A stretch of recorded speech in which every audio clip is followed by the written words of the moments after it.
వర్మ గారు, పాలిటిక్స్ మీకు చాలా ఇంట్రెస్టా లేక కేవలం కేసీఆర్ గారి ముక్కుతో మాత్రమే ఆగిపోతుంది? పాలిటీషియన్ అనేవాడు పెద్ద ఎదవ లంచగొండి లేకపోతే ఇది పవర్ మాంగర్ అనేది ఇప్పుడు కాదు, నాకు ఊహ తెలిసినప్పటి నుంచి పాలిటీషియన్కి ఉన్న పేరు అదే. యుద్ధాలు జరుగుతున్న టైంలో, మహాభారతం టైంలో కూడా కొంతమంది ఎక్కువ ఇంటెలిజెంట్ వాళ్ళు, సో వాళ్ళు తక్కువ మైండ్స్ ఉన్న వాళ్ళని మ్యానిపులేట్ చేసి ఒక వాళ్ళకి ఎజెండా కోసం యూజ్ చేయడం, ఆ ఎజెండా దేశం కోసం కూడా అవ్వచ్చు. ఒకసారి రాజకీయాలకు కావాల్సిన మేధోబలం, తెలివి బలం అని ఎవరు అనరు, అర్థబలం, అంగబలం అంటారు. ఓటరు పాలిటీషియన్ కన్నా 100 రెట్లు నికృష్టిలో ఉంటాడు. What is your comment? Indian politics ఇప్పుడు ఒక పాలిటీషియన్ లేచి ఇలా చేస్తే కరెక్ట్ అంటాడు, ఇంకో పాలిటీషియన్ లేచి అలా చేస్తే రాంగ్ అంటాడు. ఇది కరెక్ట్ ఎందుకు మనకు తెలియదు, రాంగ్ ఎందుకు కూడా మనకు తెలియదు, ఎందుకంటే మన ఇద్దరికన్నా ఎదవలం కాబట్టి. డబ్బులు పెట్టుకుని చాలా మంది అంటే డబ్బును యూజ్ చేయడం కూడా తెలుగు కావాలంటారు. ఎవ్రీథింగ్ పాలిటీషియన్ బై డెఫినేషన్ ఏంటి, he's working for the welfare of the people. Public కోసం సర్వ్ చేయడానికి పబ్లిక్ సర్వెంట్గా వచ్చాడు. If I'm doing a favour I should demand, please అమ్మ ఓటేయమ్మా నేను బాగా చూసుకుంటానంటే ద వెరీ ఫ్యాక్ట్ అడుక్కుంటున్నాం అంటే there is the agenda is loss for me. మీరు అనేది అయితే పాలిటిక్స్ శాసిస్తున్నది అట్లీస్ట్ 50% మీడియా పాత్ర ఉంది. పబ్లిక్ పర్సెప్షన్లో 100% మీడియా. కానీ ఎన్టీఆర్ నిజంగా తెలిసి అసలు స్టేట్ ఎలా నడపచ్చో, సినిమా స్టార్గా ఉండి వచ్చి ఒక స్టేట్ని రూల్ చేసేది ఉందా అని ఎవరన్నా ఆలోచించాల. So what you think worked in NTR's case and what you think did not work in a similar situation in another film actors case? Trailer of Telugu Desam party ఒక బ్యాక్ షాట్ వెళ్తా అక్కడ అక్కసానికి తిరిగి సిగ్గు పౌరుషం ఉంటే తెలుగుదేశం ఓటేయండి, హీఈస్ ఆర్డర్డ్, అందరు చెప్పండి కూడా ఓటేసారు అంతే. స్వయంగా పొలిటీషియన్స్ కలిసారు చాలా మందిని, మీకు స్నేహితులు కూడా ఉన్నారు కొంతమంది, వాళ్ళని మీట్ అయినప్పుడు పొలిటికల్ చర్చలు కానీ వస్తుంటాయి మీకు? ఇప్పుడు చిరంజీవి గారు ప్రజారాజ్యం పెట్టినప్పుడు చిరంజీవి గారు is a super star. When he was being a very nice person I thought it was wrong. ఎందుకు? మైకేల్ జాక్సన్ వాళ్ళకి ఎంటర్టైనింగ్ పార్ట్ ఇచ్చే వరకు అతను అంటే ఇష్టం. ఏ రోజైతే ఇంకోటి బెటర్ ఎంటర్టైన్మెంట్ ఇస్తాడో మైకేల్ జాక్సన్ మర్చిపోతారు. Same thing will go with politics. మీరు కొంతమంది పొలిటీషియన్స్ వైపు ఎందుకు ఆకర్షితులవుతారు? కేవలం ఎంటర్టైన్మెంటేనా? నాకు ఎన్టీఆర్ తెలుగుదేశంలో ఉన్నా, కాంగ్రెస్లో ఉన్నా, లేకపోతే టీఆర్ఎస్లో ఉన్నా నాకేం డిఫరెన్స్ ఉండదు. I'm attracted to the person. డబ్బులు సంపాదించాలంటే బిజినెస్ మ్యాన్ అవ్వచ్చు అంటున్నారు. Correct. So are you telling me that politicians కి డబ్బు అజెండా ఉండదని? వేల కోట్లు సంపాదిద్దామనే ఉద్దేశంతో కాదు వెళ్ళేది. In fact all the richest people never spend money. They want power, they want monopolization, they want engulfing అంతే. సో 3 పారామీటర్స్ మీరు గనక ఒక నాయకుడు వచ్చాక ఈ చేంజెస్ నేను చూశాను, మార్పు వచ్చింది. నాకు 1970s ఆ టైంలో పాపులేషన్ అనేది బిగ్గెస్ట్ ప్రాబ్లమ్ అని చెప్పారు. కట్ చేస్తే mid-90s మనకి పాపులేషన్ ఉండటం బిగ్గెస్ట్ అడ్వాంటేజ్. అందుకనే మనం పనులుగా అమెరికాకి, దుబాయ్కి అక్కడికి వెళ్ళడానికి ఛాన్స్ వచ్చింది. సో వర్మ గారు, మీరు రాజకీయాల్లోకి ఎప్పుడు వస్తారు? మా ఇంట్లో కూడా నాకు తెలిసిన ఓటు. నమస్తే, మరొక ఎపిసోడ్ రామోయిజంకి స్వాగతం. భారతీయుల నాడిని నడిపించే 2 కీలకమైన అంశాలు, బహుశా ప్రపంచవ్యాప్తంగా చాలా దేశాల్లో ఇలా ఉండొచ్చు. ఒకటి సినిమా, రెండోది రాజకీయాలు. భారతీయ రాజకీయాలకు సంబంధించి మాత్రం ఈ మధ్య కాలంలో రాజకీయాలు అంటే దాదాపు ఒక వివాదాస్పద అంశం లేదా ఒక తిట్టులాగా మారిపోయింది. ఏమిటి రాజకీయాలు చేస్తున్నావు అనే పరిస్థితులకు వచ్చిందనమాట. సో ఈ సమకాలీన రాజకీయాలపై, రాజకీయ నాయకులపై రామ్ గోపాల్ వర్మ గారు ఏమంటారో తెలుసుకుందాం. వర్మ గారు, పాలిటిక్స్ మీకు చాలా ఇంట్రెస్టా లేక కేవలం కేసీఆర్ గారి ముక్కుతో మాత్రమే ఆగిపోతుంది? See, main point is I am interested in political psychology, maybe not politics by itself. The politics అనేది 2 elements ఇక్కడ. నాకు ఒకటి ఒక సివిలైజ్ సొసైటీలో ఇప్పుడు ఇందాక మీరు చెప్పినట్టు పాలిటిక్స్ ఆడుతున్నాడు అంటే ఒక ఎజెండాతో ఒక మ్యానిపులేట్ చేయడానికి, నిజం కానీ దాన్ని అబద్ధంగా చెప్పడానికి, అంటే ఒక పర్పస్ఫుల్ ఒక ఎజెండా కానీ ఒక దాని రీచ్ అవ్వడానికి మీ ఇంటెలిజెన్స్ని యూజ్ చేయడం అనేది పాలిటిక్స్ అనేది ఒక వాడుక భాషలో ఒక నమ్మదాడు చాలా పాలిటిక్స్ చేస్తాడు అంటారు. అంటే ఏంటి, అది స్ట్రైట్గా చెప్పట్లేదు, అది వెనకాల వేరే ఏదో ఉద్దేశం ఉంది, వాడికి ఏదో అజెండా ఉందని చెప్పడానికి అది బాగా పాలిటిక్స్ చేస్తాడంటారు. Which is exactly the truth of politicians. Even by default అలాంటి నేమ్ వచ్చినా ఇవి అంటే ఐరనీ ఏంటంటే ఒక లీడర్ అనేవాడిని మనం గౌరవించాలి. మనందరికన్నా అతనికి బాగా తెలుసు, మనని బాగా నడిపిస్తాడు, మనని బాగా ముందుకు తీసుకెళ్తాడు, అందుకని మనం అతనికి ఒక పొజిషన్ ఒకటి ఇస్తున్నాం, ఓట్లు వేసో ఏదో చేసి. కానీ సేమ్ పర్సన్ని పాలిటీషియన్ అనేవాడు పెద్ద ఎదవ లంచగొండి లేకపోతే ఇది పవర్ మాంగర్ అనేది ఇప్పుడు కాదు, నాకు ఊహ తెలిసినప్పటి నుంచి పాలిటీషియన్కి ఉన్న పేరు అదే. So with a good reason politics చేస్తాడు అనేది అక్కడ పడుతుంది. సో కానీ పాయింట్ ఏంటంటే ఎవరో ఒకడు ఉండాలి ఆ పరిస్థితిలో. You need a leader end of the day. Leader అనేవాడికి బుద్ధి ఇలా ఉంటుంది లేకపోతే ఇలా తయారవుతుంది అనేది కూడా it is historically proved fact in which way. Like Bernard Shaw said, power corrupts and absolute power corrupts absolutely. అది హ్యూమన్ నేచర్ నుంచి వస్తుంది, దాని మీద తప్పు పట్టడానికి కూడా మీనింగ్ లేదు. సో దెన్ విచ్ మీన్స్ మనిషి ఎందుకు ఒక పొజిషన్లో పెట్టిన తర్వాత అలా ఎందుకు అవుతాడు అనేది నాకు సైకలాజికల్ ఆస్పెక్ట్ అది. I'm interested in that. అంతేగాని నాకు టీడీపీలో ఏమవుతుంది, కేసీఆర్ ఏం చేస్తున్నాడు, లేకపోతే ఫలానా పార్టీ ఏంటి అనేది నేను అసలు పట్టించుకోను. మనిషిలోని political psychology I'm interested in that. ప్రతి వాళ్ళలో అది ఉంటుందంటారు. 100%. పాలిటిక్స్ అనేవి ఇంట్లో ఉంటాయి, కంపెనీలో ఉంటాయి, ఆఫీస్ పని చేసే చోట పాలిటిక్స్ ఉంటాయి, ఫ్రెండ్స్ గ్రూప్లో ఉంటాయి పాలిటిక్స్, సినిమా ఇండస్ట్రీలో ఉంటాయి. సో పాలిటిక్స్ అనేది I think it's a part of human nature. ఎందుకంటే మీరు ఒక అన్సివిలైజ్డ్ ఒక యానిమల్ లాలో మీరు వైలెన్స్ వాడతారు, కండబలం వాడతారు, కొంచెం ఇంటెలిజెన్స్ ఉన్నప్పుడు పాలిటిక్స్ వాడతారు. సో పాలిటిక్స్ అన్నది యాజ్ అ సిస్టమ్ ఒకప్పుడు రక్తపాతం అంతా కూడా జరుగుతున్న టైంలో పవర్ స్ట్రగుల్ కోసం దాన్ని ఒక అండర్స్టాండబుల్ అండ్ అమికబుల్ సెటిల్మెంట్కి తీసుకొచ్చే పద్ధతిలో భాగంగా పొలిటికల్ సిస్టమ్ ఇవాల్వింగ్ అన్నది మనం నేర్చుకుంటున్నది. బట్ యాక్చువల్లీ యుద్ధాలు జరుగుతున్న టైంలో, మహాభారతం టైంలో కూడా 100% పాలిటిక్స్ ఉండేది. పాలిటిక్స్ అనేది it is about using intelligence to create momentum. మీకు ఒక స్ట్రాటజీ, ఒక మెథడు, మీకున్న రిలేషన్షిప్స్, మీకున్న ఒక కన్విన్స్ చేసే ఒక ఎబిలిటీ అవ్వచ్చు, వీటన్నిటిని ఉపయోగించుకుని ఒక మూవ్మెంట్ని మీరు కోరుకున్న విధంగా దిశ వైపు తీసుకెళ్ళడానికి యూజ్ చేసే ఒక ఎబిలిటీ. సో అదేం తప్పు కాదు, అదేం తప్పు. దట్స్ ఈ part of human nature. That is what evolve society. ఎందుకంటే మనుషులందరూ ఈక్వల్ కాదు, కొంతమంది మోర్ ఈక్వల్, కొంతమంది ఎక్కువ తెలివి ఇంటెలిజెంట్ వాళ్ళు. సో వాళ్ళు తక్కువ మైండ్స్ ఉన్న వాళ్ళని మ్యానిపులేట్ చేసి ఒక వాళ్ళకి ఎజెండా కోసం యూజ్ చేయడం. ఆ ఎజెండా దేశం కోసం కూడా అవ్వచ్చు, ఒకసారి అవుతుందా కాదా నేను అంటలేదు, కానీ వాడు పర్సనల్గా అనుకున్న ఎజెండాకి మిగతా వాళ్ళని వాళ్ళకి తెలియకుండా వాళ్ళని సైక్ చేసి వాళ్ళకి భ్రమ కలిగించో ఏదో ఒకటి చేసి నడిపించడం అనేది ద ట్రూ పాలిటిషియన్ డెఫినేషన్. అది నాకు. కానీ ఎందువల్ల మరి రాజకీయాలకు కావాల్సిన మేధోబలం, తెలివి బలం అని ఎవరు అనరు, అర్థబలం, అంగబలం అంటారు. డబ్బులు కావాలి, మంద కావాలి. అది బేసిక్లీ జెలసీ నేచర్. పాలిటిషియన్ అంటే ఇప్పుడు ఎవరైనా ఒక పెద్ద పొజిషన్లో ఉన్నప్పుడు అంటే ఇప్పుడు ఫర్ ఎగ్జాంపుల్ ఒక చాలా పెద్ద పాలిటిషియన్ ఉన్నారు, ఆయనకి 1,00,000 కోట్లు ఉన్నాయంట అని చెప్తారు. 1,00,000 కోట్లు దోచేసి, అంటే 1,00,000 కోట్లు ఈడికి రాలేదని జెలసీ, కానీ వాడికి 1,00,000 కోట్లు వచ్చినాయి అది ఇది కాదు. బికాజ్ ఇతనికి అలాంటి పొజిషన్లోకి వచ్చే ఎబిలిటీ కానీ కేబిలిటీ కానీ ఉండదు. ఇతను 1,00,000 కోట్లు కాదు, 5 కోట్లు వచ్చే పని ఇచ్చిన, 5 కోట్లు వచ్చే పని చెప్తే ఆ 1,00,000 కోట్లు చేసే దానికన్నా 100 రెట్లు ఎక్కువ he will do mistake, he will do anything. అప్పుడు నా ఉద్దేశం ఏంటంటే పాలిటీషియన్ని మనం ఎంత బ్లేమ్ చేస్తామో ఆ బ్లేమ్ అనేది డెఫినేషన్ తీసుకుంటే ఓటరు పాలిటీషియన్ కన్నా 100 రెట్లు నికృష్టలో ఉంటాడు. సో ఇప్పుడున్న సమకాలీన రాజకీయ వ్యవస్థపై what is your comment? Indian politics ముఖ్యంగా what kind of perceived change have you seen? Common పీపుల్కి I think it's irrelevant. Entertainment కోసం తప్పిస్తే పాలిటిక్స్ అనే దానికి మీనింగ్ లేదు. కాన్స్టెంట్గా మనం ఏమంటాం, అక్కడ భలే ప్లాన్ వేస్తున్నాడా, ఇక్కడి నుంచి ఆ సీట్ అడిగి ఇచ్చాడు, ఈయన తీసుకొచ్చి, అది you are watching the political scenario like a film. Actually interval point ఉంటుంది, స్టార్టింగ్ ఉంటుంది, క్లైమాక్స్ ఉంటుంది, ప్రెడిక్షన్స్ ఉంటాయి, బెట్టింగ్స్ ఉంటాయి. So you're watching it like a entertaining event. దాని మూలాన మీకు డైరెక్ట్గా మీ లైఫ్ స్టైల్ ఏంటి, బడ్జెట్లు ఏంటి, లేకపోతే ఏదైనా పెరుగుతుందా, కరెంట్ వస్తుందా పోతుందా అనేది it's an experience the people are having. అంతే. ఇప్పుడు కేసీఆర్ ఉంటేనే కరెంట్ పోయిందా, చంద్రబాబు ఉంటే వచ్చేదా, బీజేపీ ఉంటే ఎక్కువ వచ్చేదా తక్కువ వచ్చేదా, nobody knows. That is the situation of the particular time. Yeah. So ఒక మనిషి లేకుండా ఇంకో మనిషి ఉన్నందుకు విజిబుల్ చేంజ్ అనేది ఉండదని నా feeling. That's course of happening of evolvement of society. No single political leader can do anything. ఎవరు మార్చలేరు. వాళ్ళ పొజిషన్లో ఉంటారు అప్పుడు ఆ పర్టికులర్ టైంలో జరిగినప్పుడు. Yes, there can be decision which will go wrong, which will go right, అన్నీ అవుతాయి. అంటే పాపులర్ స్కీమ్స్, ఫ్రీ ఇది ఇస్తాం, ఫ్రీ అది ఇస్తాం అనేది ఒక మాట్లాడటం ఉంటుంది. కాబట్టి it will create illusion that it is getting better, but it will be getting better the expense of something else going wrong. అది మనం చూడడం. అది ఓవరాల్ డెవలప్మెంట్ అనేది it is a natural course of evolvement of a development. But not dependent. ఎవరన్నా కూడా decision తీసుకోవాల్సి వస్తుంది ఆ పర్టికులర్ టైంలో. ఈ టైంలో వీడు ఉన్నాడు కానీ తీసుకున్నాడు, ఇంకోళ్ళు ఉన్నా కూడా అదే డెసిషన్ తీసుకుంటారు in months or whatever డిఫరెన్స్లో. కానీ అతను తీసుకున్నాడు కాబట్టి అతనే మనకి ఇచ్చేసాడని మనం అనుకుంటాం. కానీ అలా జరగదు. అలా జరగదు, ఎక్కడ జరగదు. కానీ అలా చూస్తే మనకి individuals who have change the course of history చూసి మనం మెరిట్ ఇస్తాం. అంటే నా పాయింట్ ఏంటంటే, ఇప్పుడు suppose Manmohan Singh is great finance minister, ఆయన ఉన్న టైంలో రిఫార్మ్స్ జరిగినాయి అని చెప్తారు. అంటే మన్మోహన్ సింగ్ లేకపోతే రిఫార్మ్స్ జరిగి ఉంది కదా, అఫ్కోర్స్ జరిగింది, సేమ్ ఇలాగే ఉండేది. So it can be the decision of one individual. They are all doing their jobs in a systematic aspect.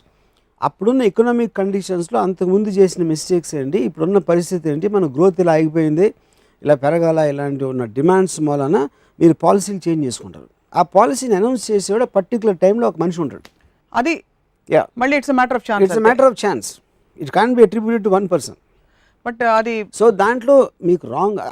అదే మన్మోహన్ సింగ్ ఏం ఇంటెలిజెంట్ ఫ్యాంటాస్టిక్ మనిషి అని మనమే అన్నాం.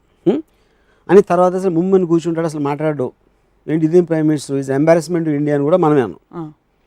సో అప్పుడు అంటే అంత గొప్ప రిఫార్మ్స్ చేసేసి ఇండియన్ ఫైనాన్స్ ఆస్పెక్ట్ని ఆకాశానికి తీసుకెళ్ళిపోయినాడు అంత మోగోడుగా చేసాడా, లేకపోతే ఇప్పుడు మనకు తెలుసా అంత మోగోడని, అంతకు ముందు కూడా అలాగే ఉండి కూడా తెలుసా మనకు తెలియదు.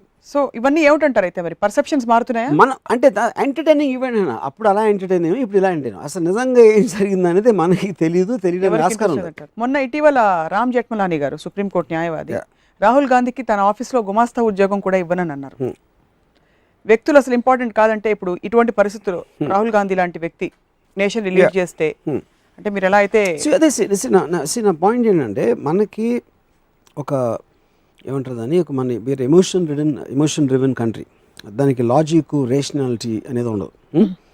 ఒక ఫ్యామిలీ ఉంది, ఆ ఫ్యామిలీ ఆయన కొడుకు, ఆ మంత్రి ఉన్నది ఆయన కొడుకు, ఆ కొడుకో కూతురో వీళ్ళందరూ వస్తూ ఉంటారు. అంటే మనకు ఒక ఫ్యూడల్ ఆస్పెక్ట్లోంచి ఇంకా మనం బయటికి రాలేము. కాబట్టి ఒక రాచరిక ఫ్యామిలీ, అది సినిమా ఇండస్ట్రీలో మీరు చూస్తారు, పొలిటీషియన్స్లో చూస్తారు. ఆ వ్యక్తి ఇండివిజువల్ మెరిట్ ఏంటి, ఫలానా వాడి కొడుకు కాకుండా ఇండివిజువల్ మెరిట్ అనేది ఉందా అని అసలు మనం ఆలోచించాం ఇప్పుడు. ఎందుకంటే ఫలానా కొడుకు హీరో అంటే ఇడు హీరో, ఫలానా మినిస్టరు ఫలానా గాంధీ ఫ్యామిలీ నుంచి వచ్చాడు ఇది. సో ఇప్పుడు రాహుల్ గాంధీకి పర్సనల్ ఉందా లేదా నాకు తెలియదు, రాహుల్ గాంధీ ఇంటెలిజెంట్ కాదా నాకు తెలియదు, కానీ పాపులర్ పర్సెప్షన్ ఈజ్ నాట్. ఎందుకంటే మీరు విపరీతంగా జోకులు వేస్తూ ఉంటే రాహుల్ గాంధీ ఏమన్నా తెలుసా అంటే అది ఎవరినైనా మీరు అలా చేయొచ్చు. రాహుల్ గాంధీ ఏంటని నాకు తెలియదు, యాక్చువల్లీ ఐ డోంట్ నో. కానీ రాహుల్ గాంధీయే కాకుండా ఏ మినిస్టర్ ఇంక్లూడింగ్ మోడీ గారు కూడా విజిబుల్గా నేను మా మదరు మా ఫ్యామిలీ ఇంట్లో ఉన్నది నాకు ఇప్పటి నుంచి ఎప్పుడో ఒక పర్టికులర్ గవర్నమెంట్ మారినందుకు విజిబుల్ చేంజ్ అనేది నేను ఎక్స్పీరియన్స్ చేయలేదు. మీరు చూడలేదా? ఎక్స్పీరియన్స్ చేయలేదు? నేను ఎక్స్పీరియన్స్ చేయలేదు. చూడటం అంటే ఏంటి, ఎవరు చెప్తారు ఇలా చేసేస్తున్నారు, ఇలా చేశారంట, అది ఇచ్చారంట, ఎంతమంది ఫార్మర్స్కి ఇన్ని ఇస్తున్నారంట. అప్పుడు నేను ఒక సిటిజన్గా I can't look at the whole state as one whole. అది గవర్నమెంట్ పని. Take the formation of Telangana state for example. ఒక ఫోర్స్ దీనికి వెనకాల కారణమై ఒక ఉద్యమం నడిచి they have influence the change, a perceivable change geographically. Perceivable change I have problem. అది మీరు చెప్పారు, ఓకే తెలంగాణ ఇది అది ఇప్పుడు వేరే గవర్నమెంట్ వచ్చింది. ఇప్పుడు మేము ఉన్న ఇంట్లో కానీ మా పక్క ఇంట్లో కానీ నాకు తెలిసిన అంతకుముందు తెలంగాణ ఆ లైఫ్ స్టైల్లో 1% ఏమీ చేంజ్ లేదు. ఒకవేళ చేంజ్ వచ్చుంటే అది ఆంధ్రప్రదేశ్ మొత్తం ఉన్న అలాగే ఉండేది, ఇప్పుడైనా ఇలాగే ఉంది. సో ఇప్పుడు that is what I'm saying, it is a visible change. Visible change is very different from a change in perception. So overall thing మీకు ఇన్ని కోట్లు ఇప్పుడు తెలంగాణకు వచ్చేస్తుంది అంటే ఆ కోట్లు అన్నీ మీరు పంచిపెడితే అది ₹10 పావలా వస్తుంది అందరికీ. దట్ పావలా is not going to make any change to anybody. మిగతాదంతా అండి, I like KCR, I like him as an entertainment. I love Mahesh Babu, I like KCR just to see them talk. KCR what exactly is doing నాకు తెలియదు అన్న, నేను చేయట్లేదు అని అంటలా, నాకు తెలీదు, ప్రజలు ఎవరికి తెలియదు. సో కరిష్మాటిక్ లీడర్ అనేది ఒక ఎఫెక్ట్ ఉంటుంది. మన్మోహన్ సింగ్ చూస్తే నాకు బోర్ కొడుతుంది, కేసీఆర్ చూస్తే నాకు ఇంట్రెస్టింగ్గా ఉంటుంది, Sonia Gandhi okay, NTR I use to love him. అలాగే డిఫరెంట్. అప్పుడు నేను ఒక సినిమాటిక్ ఆస్పెక్ట్ అది నాకు. కానీ నిజంగా తను మాట్లాడింది ఏంటి, తను మాట్లాడిన దాంట్లో అర్థం ఏంటి, అసలు దాని ఎఫెక్ట్ ఏమవుతుంది అనేది నాకు తెలియదు. ఇప్పుడు ఫార్మర్స్కి ఇచ్చేస్తున్నారు, ఫార్మర్స్కి అది లోన్ వేవర్. నాకు ఫార్మర్ ఎవరో తెలియదు, నేను ఇప్పుడు పొలం చూడలేదు, వాళ్ళు ఎవరో నాకు తెలియదు. అంతమంది ఫార్మర్స్ ఉన్నారా అసలు నాకు తెలియదు, అది కూడా. కానీ of course I'm bother about myself. Likewise most people are bothered only about their families. మా మదరు నేను 50 years పైన ఎప్పుడు అసలు ఒక పాలిటిక్స్ గురించి కామెంట్ చేయడం నేను వినలేదు, మా సిస్టర్ నేను వినలేదు, మా పక్క ఇంట్లో నేను వినలేదు. ఎవరెవరైతే మాట్లాడతారో ఇంటర్నల్గా పొలిటికల్గా జరిగే డ్రామా గురించి మాట్లాడతారు, కానీ exactly what a politician does అనేది ఎవరికి తెలియదు. అది బ్యూరోక్రాట్స్ చేస్తారా, ఒక ప్రివైలింగ్ సిచ్యువేషన్ అప్పుడున్న యాక్చువల్ రియలిస్టిక్ ఎలిమెంట్స్ వలన జరుగుతుందా, వీళ్ళు ఉట్టి మాట్లాడతారా, నిజంగా ఇంప్లిమెంట్ చేస్తారా, ఇంప్లిమెంట్ చేస్తే దాని నుంచి వచ్చే చెప్పినంత ఇంప్లిమెంట్ చేస్తారా, ప్రోస్ ఏంటి అంటే ఇది బాగుంది ఏంటానికి, దీని వలన ఇంకోటి ఏదైనా పోతుందా నాకు తెలియదు. అప్పుడు కరిష్మాటిక్, అప్పుడు every politician tells other politician is doing a bad job. The only true thing a politician says is when he calls the other politician liar. ఇది ప్రతి పాలిటీషియన్ వర్తిస్తుంది ఇర్రెస్పెక్టివ్. ఇప్పుడు ఒక పాలిటీషియన్ లేచి ఇలా చేస్తే కరెక్ట్ అంటాడు, ఇంకో పాలిటీషియన్ లేచి అలా చేస్తే రాంగ్ అంటాడు. ఇది కరెక్ట్ ఎందుకో మనకు తెలియదు, రాంగ్ ఎందుకు కూడా మనకు తెలియదు. ఎందుకంటే మన ఇద్దరికన్నా ఎదవలం కాబట్టి, వాళ్ళిద్దరు మనకన్నా తెలివైన వాళ్ళు కాబట్టి వాళ్ళు అక్కడ ఉన్నారు. వాళ్ళకున్న పవర్ స్ట్రగుల్లో తను అది తప్పు అంటున్నాడు, ఈడేమో ఈడి తప్పు అంటున్నాడు. కానీ మనకి మనం ఇద్దరికన్నా వెదలం కాబట్టి నోళ్ళు తెలుసుకుని ఇద్దరు. సో మీరు అయితే కన్క్లూడ్ చేస్తారు దట్ పొలిటీషియన్స్ పాలిటిక్స్ లో ఉన్నారంటే అందరికంటే తెలివైన వాళ్ళే ఉంటారు అక్కడ. 100%. Otherwise how can they reach that position? ఎలా అంటారు అలాగా? ఇప్పుడు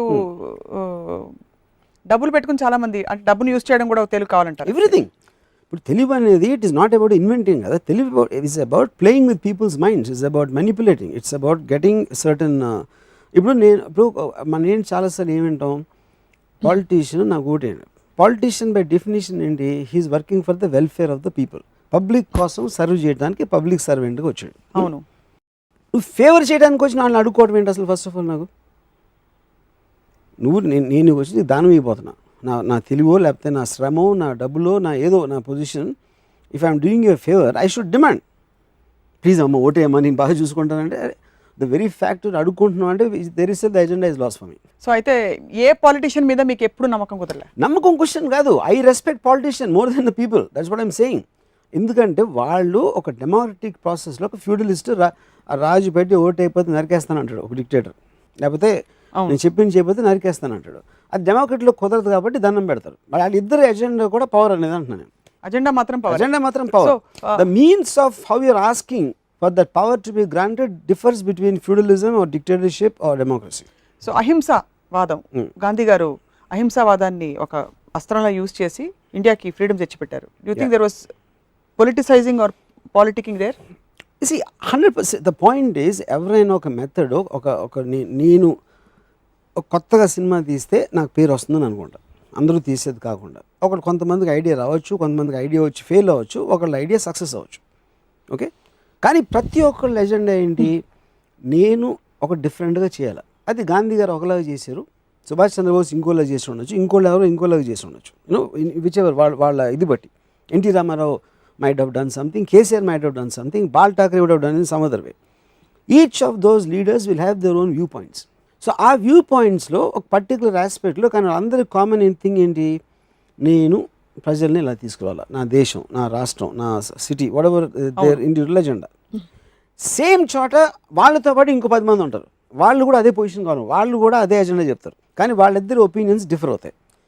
అప్పుడు కామన్ పీపుల్ ఏం చేస్తారు? వాళ్ళిద్దరిలో మాట్లాడిన దాంట్లో ఎవరు బెటర్గా మాట్లాడుతున్నాడో, ఎవరు కరిష్మా బెటర్గా ఉందో, ఎవరికి డైనమిక్ పర్సనాలిటీ ఉందో దాని వాళ్ళు సేవ్ అవుతారు.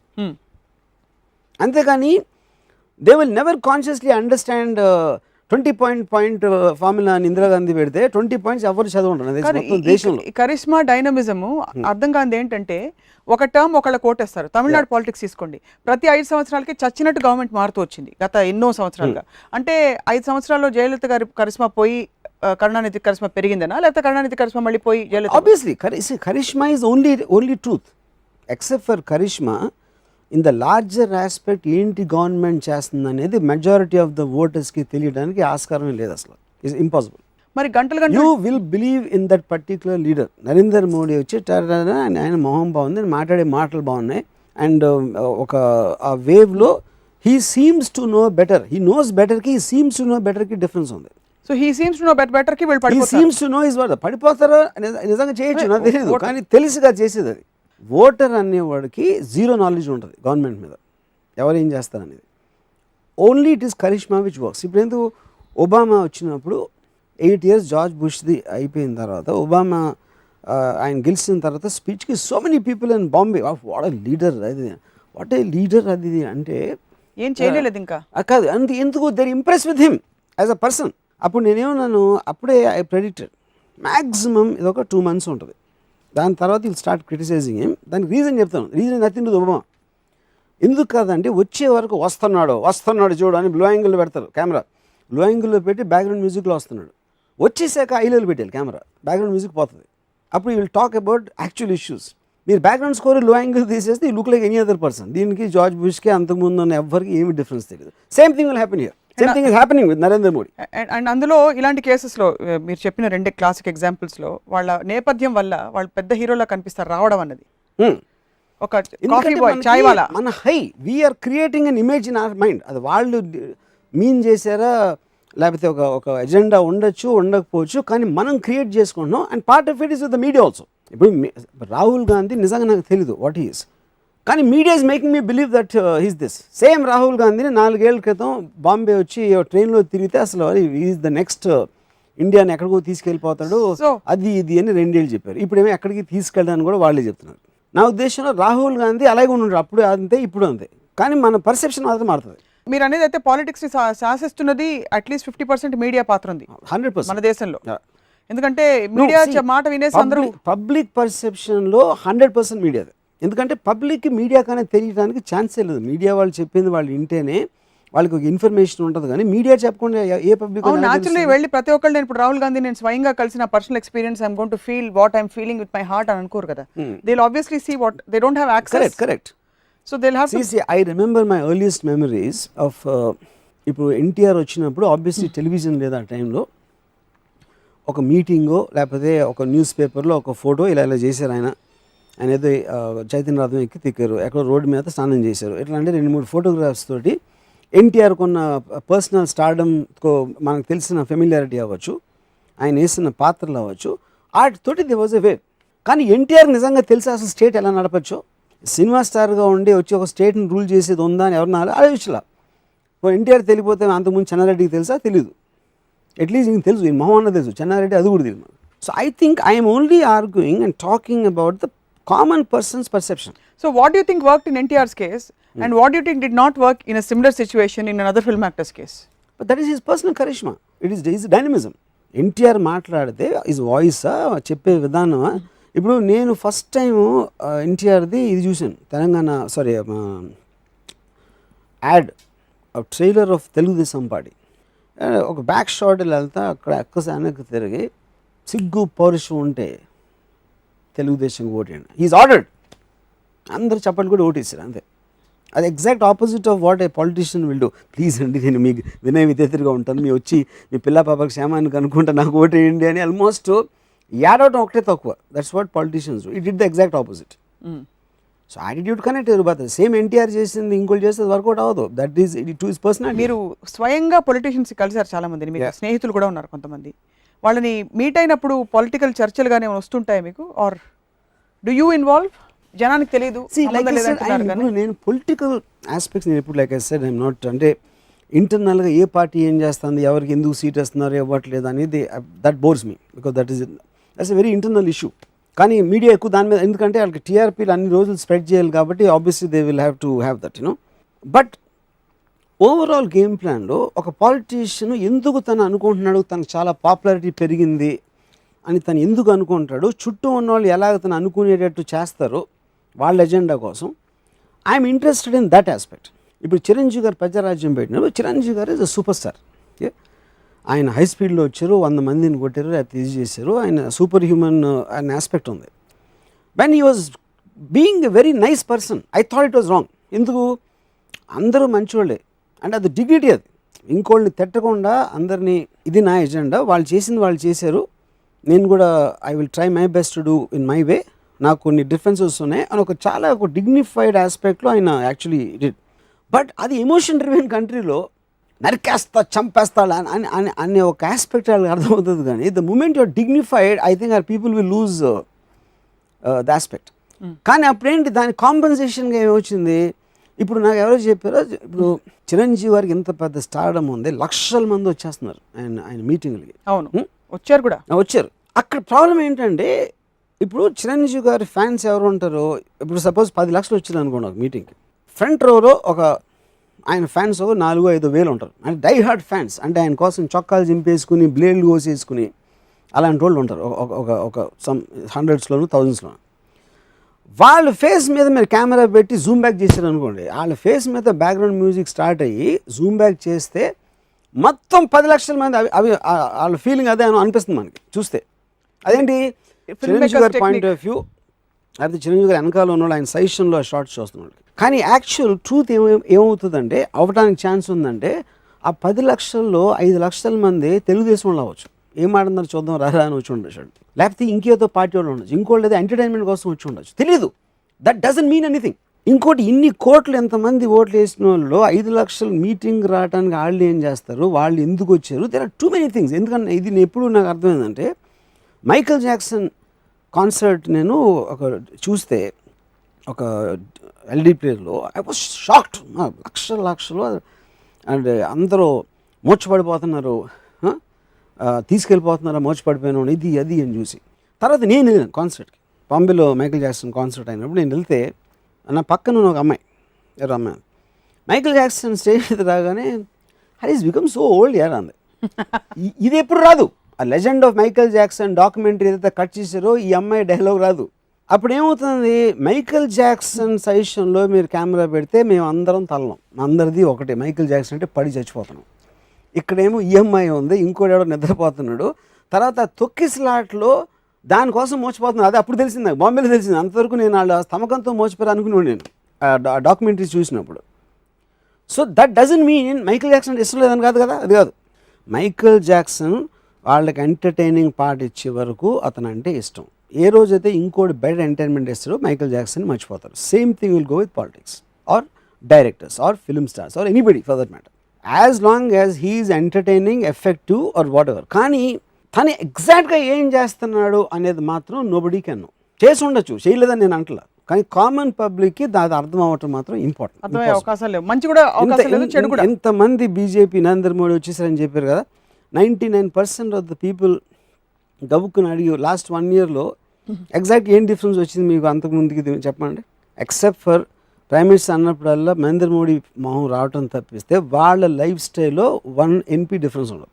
ఆ డిఫరెన్స్ అనేది ఎవాల్వ్మెంట్లో కంటిన్యూస్గా వస్తూ ఉంటుంది. 1960sలో ఎలా ఉంది, 70s, 80sలో, 90sలో ఒక పొలిటికల్ పార్టీ మారినంత మాత్రాన దాని ఈక్వేషన్ మారదు, అసలు ఎక్కడ మారదు, నోటీసబుల్ మారదు. మీరు కొంతమంది పొలిటీషియన్స్ వైపు ఎందుకు ఆకర్షితులవుతారు? కేవలం ఎంటర్టైన్మెంటేనా? ఫర్ ఎగ్జాంపుల్ బాల్ ఠాక్రే మీకు ఇష్టమైన? Bal Thackeray, NTR, these people from your charismatic personalities. వాళ్ళు I am nothing do with their politics.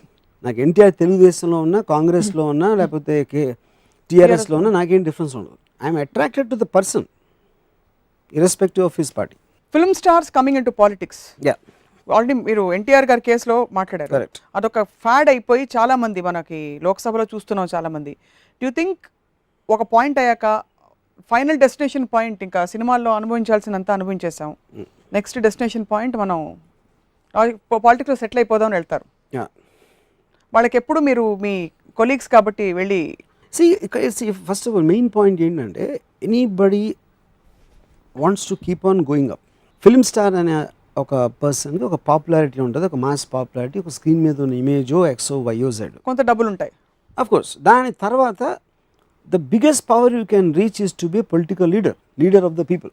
ఇప్పుడు ప్రతి ఒక్కరు ఒక ఆఫీస్లో కంపెనీ ఉంది, కంపెనీకి wants to become a CEO or he wants to owner of the company or he wants to be the best in his field, whatever that field. నా ఇవన్నీ నాయే, మొత్తం హైదరాబాద్లో ద్రాక్ష తోటలని నాయే అవడం, లేదా నా పొలిటీలని నాయే అంటాడు. అలాగా నా సినిమాలే ఆడాలని కూడా అనుకుంటాడు. నేనే అందరికన్నా పెద్ద స్టార్, నేనే అందరికన్నా పెద్ద లీడర్. ఆబ్వియస్లీ ఒకవేళ స్టేట్ లీడర్ అయిపోతే నెక్స్ట్ ఈ wants B prime minister. So on the upward range of ambition అనేది ఫిల్మ్ స్టార్కే కాదు ఎవరికైనా కూడా డెస్టినేషన్ అదే. Destination I want be the biggest is in a civilised term is a political leader. Power, what you think power does to them? అంటే ఎక్కడో అక్కడ ఒక point అయ్యాక డబ్బులు, మనీ, మీరే ఒక ఇంటర్వ్యూలో చెప్పారు రామ్యూజియంలోనే, money itself means nothing, it has to translate into something. అన్ని కావాల్సినవన్నీ కొనేసుకున్నాం, చేసేసాం, డబ్బులు ఉన్నాయి, అన్నీ చూసాం. ఒక పాయింట్ అయ్యాక ఎక్కడో అక్కడ స్పిల్ ఓవర్ ఉంటుంది కదా. సో సర్వీస్ చేయాలన్న తపన వాళ్ళలో ఉంటుందని మీరు నమ్మరా? ఉండొచ్చా? అది పాయింట్. ఇప్పుడు సర్వీస్ అంటే ఎవరు చేస్తున్నారు? నా మెయిన్ పాయింట్ ఏంటంటే ఇప్పుడు ఇన్ని కోట్ల మంది ఉన్నారు, ఐ మీన్ పబ్లిక్, నేను ప్రజాసేవ చేస్తానంటారు. ప్రజాసేవ అంటే ఫక్స్ గబుక్కు నేను రోడ్డు మీద ఒకరిని తీసుకొచ్చి పెడతాను అక్కడ, ఇతను సేవ చేయాలనుకుంటున్నారు మీరు, ఇతనికి వీడి పేరు రాములయ్య, ఇతనికి మీరు సేవ చేయాలని మీ మిగతా లైఫ్ అనుకుంటున్నారా? దానికి ఆన్సర్ ఉండదు ఆన్సర్ స్పెసిఫిక్ పర్సన్ కాబట్టి. ఇప్పుడు నేను ఒకసారి ఒక యాక్టర్ తోటి ఇలాగా నా ఫ్యాన్స్ అక్కడ నుంచున్నప్పుడేమో అక్కడ ఎవరో ఆటోగ్రాఫ్ అంటే హే పోరా అంటాడు, లేకపోతే చేయొద్దు అని చెప్తున్నాడు ఎవరో ఆ ఫ్యాన్కి, నన్ను ముట్టుకోవద్దు. That is actual feeling about that particular person. ఎందుకంటే మొహం ఉంది అక్కడ, మొహం ఉంది, వాడు బిహేవ్ చేసే విధానం ఉంది. కానీ చెప్పడానికి నాకు 1,00,000 మంది ఫ్యాన్స్ అని గర్వంగా చెప్పుకుంటాడు. కానీ 1,00,000 మంది fans there are some of zeros in the lines of Ayn Rand. Each one of them has no value in your mind a collective number, you are trying to just satisfy your ego. Yes, for sure they are liking you, that is evident. But are you taking it just as a virtue of your position? Are you actually feeling obligated to that? Obligation మీరు feel అయినప్పుడు వాళ్ళని specific ఇండివిజువల్గా తీసుకోవాలి. You can't take them en masse. మొత్తం అందరినీ ఒక గుంపుగా పెట్టేసి ఈ గుంపు అంటే నాకు చాలా ఇష్టం, అందులో ఉన్న ప్రతి వ్యక్తి నాకు అసహ్యం, కానీ గుంపు అంటే ఇష్టం అన్నట్టు ఉన్నది. So A political leader is not obligated, is getting తనకున్న దాంట్లో నేను చేస్తున్నా, ఇది నా పని కాదు. లాజికల్గా మీ చాయిస్ మీది. ఒక డెమోక్రటిక్ కంట్రీలో మీరు ఓటేస్తున్నారు, నేను రావట్లేదు కదా. నాకున్న తెలివితేటలతో I might try to manipulate. Okay, but అది that is everybody's game, everybody can do. నేను అనేది ఇంటర్నల్ గా ప్రతి వాడికి మాస్లోస్ హైరార్కీ అప్లై అవుతుంది కదా. You have satisfied all your basic needs. Highest need will be to get into a situation where you are feeling more, your in the giving position, where you are serving people. That's the point. But you see, అది ఒకవేళ ఎవరైనా నమ్మితే, politician అనే అతను people సర్వింగ్కి వస్తాడు అని ఒక్క మనిషి అని నమ్మితే అసలు పాలిటిక్స్ అనే వర్డే వచ్చి ఉండేది. పాలిటీషియన్ అనేది on a lowest despicable person Bernard Shaw time నుంచి, ఇప్పుడు నేను చెప్పేది 100 years బ్యాక్ నుంచి అదొంది. ఇది డెమోక్రటిక్ కంట్రీ అనేది ఎప్పటి నుంచి వచ్చిందో పాలిటీషియన్ నమ్మటం అనేది ఆపేశారు అప్పటి నుంచి. ఫ్యూడలిజంలో పాలిటీషియన్ అనేది అలా లేడు, ఆ బలంతో భరించాలి. ఎవరు డెమోక్రటిక్లో అది లేదు కాబట్టి వీడంతా చేసి ఎక్కుతున్నాడా మన మీద అని చెప్తారు. యూనో, నేను ఒక పర్టికులర్ నా క్లోజ్ అండ్ పొలిటికల్ లీడర్ని నేను ఒకటి అడిగాను, ఈ ప్రజాసేవ అనేది నీ పాయింట్ అయితే నువ్వు ఓట్లు ఏమని అడిగావు. వాళ్ళు ఏం చేశారు, నీ కాన్స్టిట్యున్సీలో నీకు ఒక 50% ఓట్లు నీకు వచ్చినాయి, 40% నీ అపోనెంట్కి వచ్చినాయి. నువ్వు సేవ ఏమో అందరికీ కలిసి చేస్తున్నావు. అవును, అందరికీ. రిజల్ట్ వచ్చేసిన తర్వాత నీకు ఓటు వేసిన వాళ్ళు, ఓటు అయిన వాళ్ళు వాళ్ళందరూ నీ మనుషులు అయిపోయారు కదా. అవును. అప్పుడు నీకు ఓటు అయిన వాళ్ళు కూడా నీకు ఓట్లు వేసే వాళ్ళతో సమానంగా వాళ్ళకి వచ్చేసిందంటే అది ఇజన్ దట్ ఇంజస్టిస్ అని అడిగాను. నిన్ను నమ్మినోడికి ఇద్దరికి నువ్వు ఒకే రకంగా సేవ ఎలా చేస్తావు? ఒకవేళ నీకు తెలిస్తే వీడు మాత్రం నాకు ఓటు వేయలేదు, ఈ పర్టికులర్ కమ్యూనిటీ వేయలేదు, లేకపోతే ఈ మనిషి వేయలేదు, వాళ్ళు వేయలేదు అని చెప్తే నీకు ఆ ఛాన్స్ ఉంటే, తెలిసే ఛాన్స్ ఉంటే నువ్వు డిఫరెన్షియేషన్ చూపిస్తావా? కాన్సెప్ట్ లెవెల్లో చూపించకపోవచ్చు, కాన్సెప్చువల్లీ, బికాజ్ అందరూ సమానం అని అనుకుంటాం కాబట్టి. ఇండివిజువల్ లెవెల్లో ఎక్కడో మనోడు కాదు అన్న ఫీలింగ్ ఉంటుందా చెప్పండి? లేకుండా ఎలా ఉంటుందండి హ్యూమన్ బీయింగ్ అని. ఇంకోటి నాకు అది యాక్చువల్లీ ఇట్ ఈస్ బీయింగ్. ఇప్పుడు నీ ఇద్దరు ఉన్నారు నాతో పని చేస్తున్నారు, ఒకడు నన్ను బాగా నమ్ముతున్నాడు, ఒకడు నమ్మట్లేదు నన్ను. అప్పుడు నేను వాళ్ళిద్దరికి సమానంగా చూస్తే ఆ నమ్మివాడి పరిస్థితి ఏంటి? ఆడికి ఇంజస్టిస్ చేసినట్టు కదా. సో ఓకే, డెమోక్రటిక్ సిస్టంలో తెలివిగా సీక్రెట్ బ్యాలెట్ అని ఎందుకు వచ్చింది? ఎవరికి తెలియదు ఎవడెవడు ఓటేసాడో ఏంటో అనేది. అందుకని ఆ పర్సనల్ ప్రెజుడిస్ రాకూడదనే ఒక పర్టికులర్ ఎజెండా కూడా ఉంటుంది సీక్రెట్ ఓట్లో ఉన్న అడ్వాంటేజ్. కానీ నీకు పర్సనల్గా ఎన్నోసార్లు పాలిటిక్స్ అమ్మా నా కొడుకు నాకు ఓటు లేదని చెప్తారు, ఎందుకంటే వాళ్ళకి పర్సనల్గా ఉంది కోపం, కానీ వాళ్ళు ఎవరో స్పెసిఫిక్గా తెలియదు కాబట్టి ఈ can't do anything about it. అదొక సస్పిషన్ బేస్లో ఉంటుంది. So but coming back to what the whole thing of every time ఒక ఆర్గనైజేషన్, నేను సెక్రటరీ, నేను ప్రెసిడెంట్, నేను ఇది, ఎప్పుడైనా ఒక పొజిషన్ అనేది నాకు రావాలి అని అనుకుంటే that is where corruption starts. Corruption is not a bad thing in this context. I don't mean it as a bad thing. అప్పుడు కరప్షన్ అనేది ఏంటి? మీరు స్ట్రైట్గా చెప్పకుండా వంకరగా చెప్పడం, ఒక ఎజెండా చేయడం. Corruption of the mind. But is not in a bad way. Corruption of the mind నేను ఎందుకు యూజ్ చేస్తానంటే వర్డ్, మీరు స్ట్రైట్గా ఆనెస్ట్గా ఉన్నట్టు చెప్పడానికి ఛాన్స్ లేదు. ఎందుకంటే you're fighting against minds, you're fighting against stupidity. Voters అందరూ స్టూపిడిటీ ఉంటారు, వాళ్ళకి స్ట్రైట్ కానీ ఉన్నట్టు చెప్తే వాళ్ళకి నచ్చదు. అప్పుడు సపోజ్ మీకు అంత తెలివి లేదు, అందుకని నేను తెలివి ఉన్నవాళ్ళు వాళ్ళే ఇండస్ట్రీ నడుపుతారు కాబట్టి వాళ్ళకి ఎక్కువ ఇస్తానా, మీరు వాళ్ళ దగ్గర పని చేయండి, అది యాక్చువల్ ట్రూత్. అది కేపిటలిస్ట్ సొసైటీలో అది వినటానికి ఇష్టం ఉండదు కాబట్టి డబ్బుని వాళ్ళ దగ్గర తీసుకు మీకు ఇచ్చేస్తున్నానని చెప్తే ఇచ్చినా ఇవ్వకపోయినా ఇచ్చేస్తున్నా అనుకుంటారు. అది మ్యానిపులేషన్ అక్కడ. ఎందుకంటే వాళ్ళకి అర్థమయ్యే తెలివి లేదు కాబట్టి అబద్ధాలు చెప్పాల్సిన అవసరం ఉంటుంది పాలిటీషియన్. సో మీరు చెప్పేదాన్ని బట్టి మొత్తం అసలు ఓటర్లకి నిజం చెప్తే నచ్చదు, లాజిక్ చెప్తే అర్థం అవ్వదు. అందుకని politician he's no choice but to tell a lie. So I have all my sympathy towards politicians. అందరూ అబద్ధాలు ఆడతారని డిసైడ్ అయిపోయారు. 100% అబద్ధాలు ఆడకపోతే బతకలేరు అన్న. They can't have existence in democratic system. Democratic process మీద మీకు ఆబ్వియస్లీ నమ్మకం లేదు అంటే. Democratic process I believe in it a lot. The only point I'm trying to make is the politician, for all is so-called corruption, lying, everything, he's still a far superior human being to a voter. అది నేను చెప్పేది. No, that's fine, but evidently from what you've been telling me, voters కి అసలు తెలియదు అది ఇది అని. ఫ్యూడలిజమే better కదా. రే ఓటేరా అని బెదిరించి ఆనెస్ట్ గా ఉండి డైరెక్ట్ గా. హానెస్టీ ఎందుకన్నా? ఆనెస్టీ ఏంటి, నెత్తినేసి కొట్టుకుంటాం, ఆనెస్టీ అనవసరం లేదు. Whatever works, works. Whatever works. That's the point. If lying is going to work for the benefit of people also. నా ఇంటెన్షన్ ఉండకపోవచ్చు, నా ఇంటెన్షన్ ఉంది, నేను నిజం చెప్తే వాళ్ళు నమ్మరు, వాళ్ళకి ఇష్టం ఉండదు కాబట్టి నేను అబద్ధం చెప్పి నా పొజిషన్లోకి వచ్చాను. ఫర్ ఎగ్జాంపుల్ వచ్చిన తర్వాత I'm still doing what I think is right. So what is your truth? Your truth is that you can't do so much, but you're promising them that you're going to do so much, అంతేనా? But that is what manipulation. జరగనిది మీకు ఇష్టమైంది, అది truth అయినా కాకపోయినా మిమ్మల్ని నమ్మించేటట్టు చేసి మీ నుంచి నాకు అవసరమైంది నేను తీసుకుంటాం అనేది మెనిపులేషన్ బై డెఫినేషన్. అవును, but how will that benefit people? It will benefit because he is having some belief in it. ఎవరు ఆ పర్టికులర్ లీడర్ అయితే ఏముంటే లీడర్కి ఎందుకు వస్తున్నాడు, నేను డబ్బులు కొట్టేయాలని చూస్తున్నాడా, లేకపోతే నేను చిరకాలం అసలు నేను రాజుని అయిపోయి ఒక 20 సంవత్సరాలు 30 సంవత్సరాలు నేను స్టేట్కి నేను నా వంశం పరిపించాలి ఉంటుంది కదా. పాలిటీషియన్కి డబ్బు అవసరం ఉండొచ్చు, కానీ his main thing will be to become a king. Democratic ప్రాసెస్లో కింగ్కి ఎంతవరకు కింగ్ అవ్వగలుగుతారో దాన్ని నిలబెట్టుకోవడానికి మ్యాక్సిమం ట్రై చేస్తాడు. సో ఎందుకంటే డబ్బులే కావాలంటే ఈ may do business, why should get into politics. అందుకని his interest would be to definitely make the people happy under his rule. ఆ ఇంట్రెస్ట్ లేకుండా ఏ పాలిటిషియన్ రాడు. అది కానీ ఆ వచ్చే విధానంలో స్ట్రైట్గా చెప్పితే వాళ్ళకి ఎక్కదు కాబట్టి he will have to manipulate. ఒకటి people, second is his own party people, then other party people, and there will be so many other compulsions. ఆయనకి డబ్బులు అవసరం ఉండొచ్చు, లేకపోతే పేరు అవసరం ఉండొచ్చు, ఒక పర్టికులర్ కమ్యూనిటీ హార్ట్స్ గెలవాల్సిన అవసరం ఉండొచ్చు. ఇన్ని రకాల ఆబ్జెక్టివ్స్ మీరు పెట్టుకుని మీరు స్ట్రైట్గా ఎలా ఉండగలుగుతారు? ఎలా పాసిబుల్ అది? డబ్బులు సంపాదించాలంటే బిజినెస్ మ్యాన్ అవ్వచ్చు అంటున్నారు. Correct. So are you telling me that పొలిటీషియన్స్కి డబ్బు అజెండా ఉండదని? Agenda that can be the main agenda. Okay, మీకు అక్కడ అవసరం రావచ్చు, వెళ్ళిన తర్వాత ఎంతో డబ్బు అవసరం ఉండొచ్చు, లేకపోవచ్చు, లేకపోతే కానీ డబ్బులు సంపాదించే ఉద్దేశంతో మాత్రం I do not believe anybody gets in to politics. ఇది మీవన్నీ మీరు చెప్తున్నవి అబ్జర్వేషన్ ఆఫ్ వాస్తవాలు లేకపోతే ఒక సంబంధించినవా?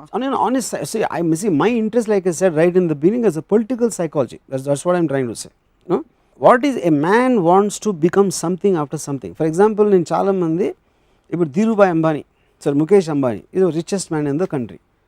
But I know for a fact అంటే ఏంటి, ఆయన డబ్బులు సంపాదించడం కాదు, ఆయన ఒక టెరిఫిక్ ఎనర్జీ క్రియేట్ చేసి మొత్తం మొనాప్లై చేసి ఇన్ని రకాల అన్ని నేనే చేసేయాలనే అంబిషన్లోంచి ఒక సైడ్ ఎఫెక్ట్గా ఆయనకి డబ్బులు వస్తున్నాయి, కానీ ఆ 1000 కోట్లు సంపాదిద్దామనే ఉద్దేశంతో కాదు వెళ్ళేది. In fact all the richest people never spend money. They want power, they want monopolization, they want engulfing, అంతే. నేను లేకపోతే అంటే ఆ ప్రైడ్ అనేది ముఖ్యం. మీ లాజికల్ హైరార్కీలో రాము గారు, సినిమా లేకపోతే పాపులారిటీ నుంచి డబ్బు నుంచి రెండింటి నుంచి you go towards political power. ఇప్పుడు పొలిటీషియన్స్ కూడా దండాలు పెట్టేది పెద్ద పెద్ద బాబాలకి, స్వామీజీలకి. మరి లాజికలీ వాళ్ళందరూ బాబాలు అవ్వాలి కదా? బాబాలకి దానికి అది హ్యాబిట్. అది గుడ్ మార్నింగ్ చెప్పేసి వెళ్ళి దండం పెట్టేసి లేకపోతే ఇలా ఆశీర్వాదాలు తీసుకుంటే, ఇందాక మేము చాలా ఎపిసోడ్స్ మనం డిస్కస్ చేసాం. అది that doesn't have any practical bearing of anybody's life. పాలిటీషియన్కి ఉండదు, ఓటర్కి ఉండదు, ఎవరికి ఉండదు. అది గుడ్ మార్నింగ్ గుడ్ బై అలా చెప్పినట్టు ఒక హ్యాబిట్ అంతే.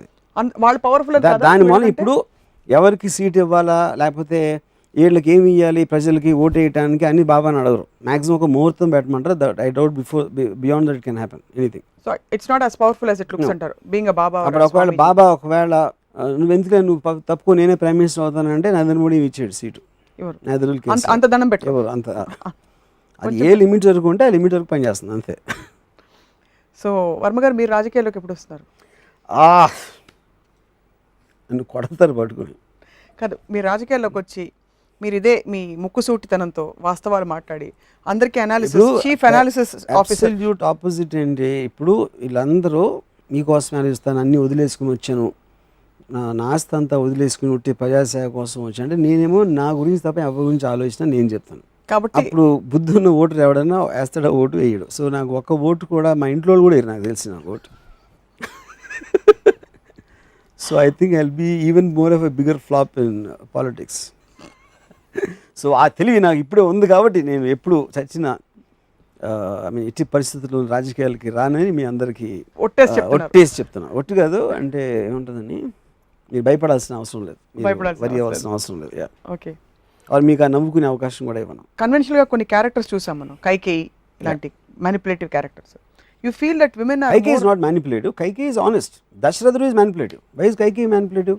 Kaikeyi straight గా అడిగింది, నా కొడుకు కావాలి. ప్రతి చోట అమ్మాయిల పక్కన కైకేయి నా కొడుకు కావాలి, అప్పుడు మాట ఇచ్చావు, ఇప్పుడు రాముడికి ఇస్తానంటే స్ట్రైట్ గా అడిగింది. ఇప్పుడు అందరు కైకేని తిడతారు కదా. అది దట్స్ వాట్ ఐఎమ్ సేయింగ్. ఎందుకంటే మన మన మన మన హోల్ ప్రోగ్రామ్ మైండ్స్ అలా పనిచేస్తాయి. మరి ఎవరు మ్యానిపులేట్? దశరథుడు ఒక మూమెంట్లో, అది సెక్షువల్ మూమెంట్ ఏ మూమెంటో నాకు తెలీదు, హీ సెడ్ నీ కొడుకే ఇస్తానని చెప్పాడు. అయిపోయింది, అదొక మాట ఇచ్చారు. మాట ఇచ్చిన తర్వాత ఒకసారి రాముడిని రాజు చేస్తానంటే షీ సెడ్ అదేంటి నా కొడుకు ఇస్తానని చెప్పావు కదా. సో ఇప్పుడు అయోధ్య ప్రజలందరూ రాముడిని కోరుకుంటే కింగ్గా, అప్పుడు ఎవరో ఒక్క వైఫ్కి, ఆ వైఫ్ కూడా ఏంటి పాతకి ఇలా అంటావు అంటే తనకే ఒపీనియన్ లేదు కైకేయండి, అవసరం తీరిపోయాక తనకే ఒపీనియన్ లేని ఒక భార్య చెప్పినంత మాత్రాన అయోధ్య కింగ్డమ్ అంతా తనకి ఇష్టం లేని సమర్థత లేడనుకున్న భరతుడి చేతిలో పెడితే అసలు కింగ్ ఏంటి, దశరథుడిని గౌరవించమండి అసలు ఫస్ట్. సెకండ్ పాయింట్, అసలు ఎందుకు చేసేటప్పుడు మాట తప్పితే స్వర్గప్రాప్తి రాదు, మోక్షం రాదు అనేది ఫియర్. ఎవరికి మాట ఇచ్చాడు అంటే ఇప్పుడు ఎవడో ఒక క్రిమినల్కి నేను మాట ఇచ్చేసి లేకపోతే చేసి ఆడికి మాట ఇచ్చాను అందుకని మొత్తం దేశం అంతా పోయినా నా మాట మీద నిలబడతానంటే ఏమంటే కొడతారు పట్టుకుని. Because as a king your responsibilities towards the entire kingdom are the majority if at all the least you know. So అప్పుడు ఓన్లీ రీజన్ ఎందుకు మాట తప్పితే మోక్షం తప్పితే నాకు రంభ కౌగిళ్ళు సురాపానాలు దొరకవు. అది మెయిన్ ప్రాబ్లమ్ ఆఫ్ దశరథుడు. అందుకే ఆయన మాట నెరవేర్చారు 100%. లేకపోతే సో జస్ట్ ఊరికి ఎలాగో మీరు context reference, how should he have handle the situation? For example కైకే వచ్చి ఈ choice is very simple. Is choice is ఆ టైంకి ఇప్పుడు ప్రతి ఒక్కళ్ళ రిలేషన్షిప్లో ఒక పర్టికులర్ టైంలో నేను ఒక అమ్మాయితో నువ్వు లేకుండా బతకలేనని నేను చెప్పొచ్చు, పెళ్ళైన తర్వాత నీతో బతకలేనని చెప్పొచ్చు. That is a change which happens in every relationship. So దశరథుడు కైకి ఏ టైంలో, ఏ మూడ్లో, ఏ పరిస్థితిలో నీ కొడుకుని రాజు చేస్తానని మాట ఇచ్చారు అనేది ఒక పాయింట్. తర్వాత ఎన్ని రోజులు ఉన్నారు, దాని మధ్యలో వీళ్ళిద్దరి మధ్యన ఎక్స్పీరియన్స్ ఏంటి, ఇవన్నీ ఉన్నాయి. ఆబ్వియస్లీ భరతుడు పెరిగిపోయాడు కాబట్టి you are talking about some 25 years of experiences which you had with Kaikeyi. So obviously తను ప్రేమ తమ్మకంలో నీ కొడుకునే చేస్తాను అని చెప్పినప్పటికీ 24 ఏళ్ళు డిఫరెన్స్లో ఉన్న వాళ్ళ ఎంటైర్ రిలేషన్షిప్ స్టోరీ నాకు తెలియకుండా ఇప్పుడు పాతకి ఇది అది అని దశరథుడే అంటాడు, వాల్మీకి కూడా అంటాడు రాసిన అతను. ఇవన్నీ చెప్పిన తర్వాత తనకిచ్చిన మాట కోసం మొత్తం అయోధ్య పోయినా పర్లేదు అసమర్థుడిని చేస్తాను అంటే there itself the whole character of Dasharatha is gone. So ఎలాగో మ్యానిపులేట్ చేయాలి, do it for larger cause. There is no manipulation, that is అందులో మ్యానిపులేషన్ వర్డే లేదు, that is pure dishonesty. Kaikeyi is honest and absolute dishonest man is an incompetent man is Dasharatha. So 3 parameters మీరు గనక ఒక నాయకుడు వచ్చాక ఈ చేంజెస్ నేను చూశాను, మార్పు వచ్చింది. See the point is overall ఎకానమీలో ఒక పర్టికులర్ డెసిషన్ వలన ఎలాంటి ఎఫెక్ట్ వస్తుంది అనే దానికి నాకు అంత కాంప్రిహెన్సివ్ నాలెడ్జ్ లేదు. But just as a layman for me to speculate visible effect ఎప్పుడు వస్తుందంటే నాకు సపోజ్ ఒక ర్యాండమ్ దాంట్లో అసలు ఈ ఫ్రీబీసో లేకపోతే కన్సెషన్సో లేకపోతే సబ్సిడీస్ అనేది కంప్లీట్గా అబాలిష్ చేస్తాం అనుకోండి, that will be a major change in a people. పాజిటివ్గా ఏంటి నెగిటివ్గా ఏంటి అనేది నాకు తెలియదు, ఎందుకంటే everything will have both their effects. ఒక సెక్టర్కి లాభం అవచ్చు, ఇంకో సెక్టర్కి ఇది అవ్వచ్చు. లేకపోతే అంటే ఒక పాలసీ చేంజ్ నేను చెప్పేది, మనకి బాగా తెలిసిన దాన్ని టక్ అనేది లేదు, లేకపోతే మనకు అసలు తెలియని దాన్ని ఉంది అని పెట్టారు అనుకోండి, that will have a direct effect on each of the people. ఇప్పుడు మొత్తం అన్ని షాపులు మీకు ఏది కావాలంటే అది రాత్రి పగలు మొత్తం తెలుసుకుంచుకోవచ్చు, లేకపోతే 2 గంటల కన్నా ఎక్కువ తెరకూడదు. This can be one opposite and that can be one complete other opposite. Like to see a big transformative yeah.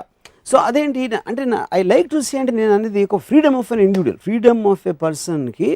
ఇప్పుడు ఫర్ ఎగ్జాంపుల్ నేను చాలా అంటే నేను because I'm a normal voter, I have no idea.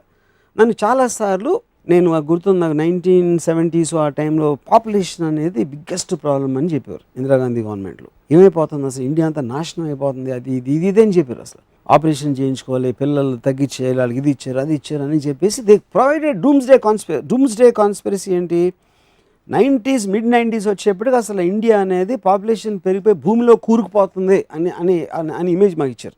Cut చేస్తే mid 90sలో మనకి population ఉండటం biggest advantage, అందుకనే మనం పనులుగా అమెరికాకి దుబాయ్కి అక్కడికి వెళ్ళడానికి ఛాన్స్ వచ్చింది అని చెప్పారు. So which means you are believing what they are saying. అప్పుడు మనకున్న నాలెడ్జ్ మనకన్నా వాళ్ళకి ఎక్కువ తెలుసు కాబట్టి మనం వింటున్నాం, you know. So the point is similarly ఇప్పుడు ఒక గాంధీ గారు మనం సెల్ఫ్ సఫిషియన్సీ ఉండాలి, మనమే అన్ని వస్తువులు చేసుకోవాలి, ban foreign objects, reject foreign objects అని ఆయన వల్ల నాకు 30-40 ఏళ్ళు నాకు ఏమి జరగలేదు. And I'm living on that one politician telling me మనకే సెల్ఫ్ సఫీ వేరే దేశాల మీద డిపెండ్ అవ్వకూడదు. ఒక పర్టికులర్ రోజున మనం రియలైజ్ మనకు అంత కెపాసిటీ లేదు అది చేసుకుని మనం అప్పుడు అందుకు వాళ్ళ దగ్గర నుంచి తీసుకొని ఎంఎన్సీని తీసుకొచ్చాం. నా suddenly the quality of life increased. So అప్పుడు గాంధీ గారిని నమ్మకపోతే మన క్వాలిటీ ఆఫ్ లైఫ్ 30 ఏళ్ళ క్రితమే ఇంక్రీజ్ అయి ఉండదు నా బిలీఫ్ ఇప్పుడు. సో ఆ టైంలో గాంధీ గారు చెప్పిన పరిస్థితి సిచ్యువేషన్ వేరు, ఆ కాంటెక్స్ట్ వేరు. సో నా పాయింట్ ఏంటంటే అంత డ్రాస్టిక్ మెజర్ ఆఫ్ లైఫ్ అనేది తీసుకున్నప్పుడు ఇప్పుడు ఫర్ ఎగ్జాంపుల్ వరల్డ్ ఓవర్లో there is an element of conservative తీసేసి ఫ్రీడమ్ అనేది ఉంది. పొర్నోగ్రఫీ అనేది అంత ఆస్పెక్ట్ అంత వచ్చేసిన తర్వాత ఇప్పుడు మనం సడన్గా మేల్కొని సినిమాల్లో సెక్స్ ఉండకూడదు అని కొత్త గవర్నమెంట్ చెప్తే, so I'm saying that is what is regressiveness. మీరు వరల్డ్లో ఎక్కడెక్కడ ఏ సొసైటీ మోస్ట్ అడ్వాన్స్డ్గా ఉంది దాన్ని స్టడీ చేసి దాన్ని ఇంప్లిమెంట్ చేయటమా, లేకపోతే మా దేశమే గొప్పది మా కల్చర్ అది కాదు మేము ఇంకా మా తాతయ్య ముత్తాతల కాలంగా మనం వెళ్తున్నాం అనేది ఒకటి. So that also is another regression. ఇప్పుడు తాలిబాన్ వచ్చి మ్యూజిక్ వినొద్దు సినిమాలు చూడొద్దు అంటే అదొక ఎఫెక్ట్. ఏమన్నా చేసేయచ్చు అని ఇంకో గవర్నమెంట్ అంటుంది, అది ఇంకొక ఎఫెక్ట్. అలాంటి kind of A drastic effect ఉన్నప్పుడే మీకు ఒక విజిబుల్ ఇది ఉంటుంది. ఇవన్నీ చిన్న ఇది 5% పెంచుతాం, అదేమో 7% తగ్గిస్తాం, ఇలాంటివన్నీ చేస్తే that won't make any difference చేయబడి. అప్పుడు ఓన్లీ లీడర్ కరిష్మా ఒకటే it work. So having studied the need for power in human beings, యాక్చువల్గా చూస్తే ఇంత పెద్ద country which is ruling the world, America లాంటి దేశం అధ్యక్షుడిని ఒక small group of militants challenge చేసి అసలు అంత పాలిటిక్స్ అంత వ్యవహారం డెమోక్రసీ ఓటింగ్ ఏమీ లేకుండా వచ్చి ఛాలెంజ్ చేసి ఓవర్ పవర్ చేశారు. First of all I think it's wrong to say it is an incident ఒక డ్రమాటిక్ ఇన్సిడెంట్ అనేది అంత వరల్డ్ వైడ్ ఒక పబ్లిసిటీ వచ్చిన ఆస్పెక్ట్ అది. But that is not what America or American leadership is about. అది మనకి వేరే థింగ్ అమెరికా ఏం చేస్తుంది, అమెరికాలో కానీ మొత్తం ప్రపంచం దాని మీద ఉన్న ఇన్ఫ్లుయెన్స్ని మనం దీన్ని ఒక ఇన్సిడెంట్ తోటి కంపేర్ చేసి బీరిట్లు చేస్తాం. That is a law and order problem. That is against the law of the land of somebody trying to threaten. That will be taken due course. 26/11 అవ్వచ్చు, లేకపోతే ఇది అవ్వచ్చు, ఏదైనా అవ్వచ్చు. బట్ ఒక కాంటెక్స్ట్ లో మీరు తెలివి గురించి మాట్లాడుతూ డెఫినెట్ గా ఇది స్కీమ్ చేసిన వీళ్ళకి తెలివితేటలు ఎక్కువ ఉన్నాయని చెప్పారు. తెలివితేటలు అది పాయింట్. తెలివితేటలు ఆబ్వియస్లీ ఎక్కువ ఉన్నాయి, ఎందుకంటే అమెరికా అనేది తెలివైంది. బట్ ఏ సిస్టమ్ అయినా కూడా అప్పటి వరకు ఎవాల్వ్మెంట్లో వచ్చిన దాంట్లో they are prepared for what happen till then. ఎప్పుడైతే ఒక ఇండివిజువల్ దాన్ని ఓవర్కమ్ చేసి ఆడికి ఒక కొత్త ఐడియా వచ్చినప్పుడు you're caught by surprise. That happens in the world all the time. It will always happen. So what do you think is the next model for democracy? So I think it will keep on evolving itself and it will become the strongest, which it has already become. I think America, I think it's near perfect. Because ఇప్పుడు అమెరికాలో మనం ఏమంటాం, ఎంతసేపు వీళ్ళందరూ oil కోసం చేస్తున్నారు అంటారు. ఎందుకంటే మన బుర్రలో అంతకు మించి ఆలోచనలు. అమెరికా అనేది ఒక సిస్టమ్, అది Americans is not the point. Accountability అనేది ఒక డిక్టేటర్కి లేదు, ఒక ఫ్యూడలిస్టిక్ లేదు. మేబీ ఇండియాలో అంత ఎక్కువ ఉండదు, అమెరికాలో అసలు ఉండదు ఆ ఫ్రీడమ్. అంటే జార్జ్ బుష్ తలుచుకుంటే వెళ్ళిపోతాడు వారికి. It can't happen. There be so many systems you have to go through to come to the conclusion because evolved over a period of time to come into that space. కానీ మనకి అంటే ఇప్పుడు George Bush అంత oil war అంటే oil ఇంట్లో పెట్టుకుంటారా George Bush oil డబ్బులని తీసుకెళ్ళి what will you do for the money? అది కానీ మనకి బుర్ర లేకపోవటం అని మనం ఆలోచిస్తాం. No individual can actually control anything in a democracy because the very definition of democracy goes for at వస్తారు. కానీ మనం మనుషులుగా ఒకరికి కనెక్ట్ అవ్వాలి కాబట్టి ఒక మనిషి గురించి మాట్లాడతాం. జార్జ్ బుష్ అవ్వచ్చు, నరేంద్ర మోడీ అవ్వచ్చు, there in a certain system, there in a position which is created by a democratic country fill చేస్తారు. నరేంద్ర మోడీ ఉన్న అదే అవుతుంది, ఎక్స్ ఉన్న అదే అవుతుంది, వై ఉన్న అదే అవుతుంది. రేపు మన కాంగ్రెస్ గెలిచినా కూడా ఎగ్జాక్ట్లీ మన లైఫ్ ఇదే రామ్యూజియం ప్రోగ్రామ్ చేస్తూ ఉండేవాళ్ళం. అయ్యే సినిమాలు రిలీజ్ అవుతాయి, అయ్యే ప్రాబ్లమ్స్ ఉంటాయి కంట్రీలో, ఏమి చేంజ్ ఉండదు. Some things are timeless. But only changes Narendra Modi face changes. ఇందులో సోనియా గాంధీ మొహం బదులు నరేంద్ర మోడీ మొహం వస్తుంది, అంతే. అంత తప్ప ఏం మార్పులు రావు. ఎవరి వల్ల ఎవరి జీవితాలు ఒరగవని చెప్పేశారు. It's a new film which released, which became a blockbuster. So that one film is not going to change the fate of the film industry. That's the whole point. మంచి ఎగ్జాంపుల్తో ఎక్స్ప్లెయిన్ చేశారు. సో ఇది నిజంగా ఓటేసి చెప్పాలి, ఎన్నిసార్లు ఓటేశారు మీరు? ఎప్పుడు నెవర్. మీలాంటి అమూల్యమైన అదొక బిగ్గెస్ట్ షామ్ నాకు. మీ ఓటు అమూల్యమైనది, మీ ఓట నా ఓట. నీలాంటి అదవులు అందరి ఓట్లు కలిస్తే నాకు అమూల్యం అవుతుంది. అది యాక్చువల్ రియల్ లైన్ అంటే అది.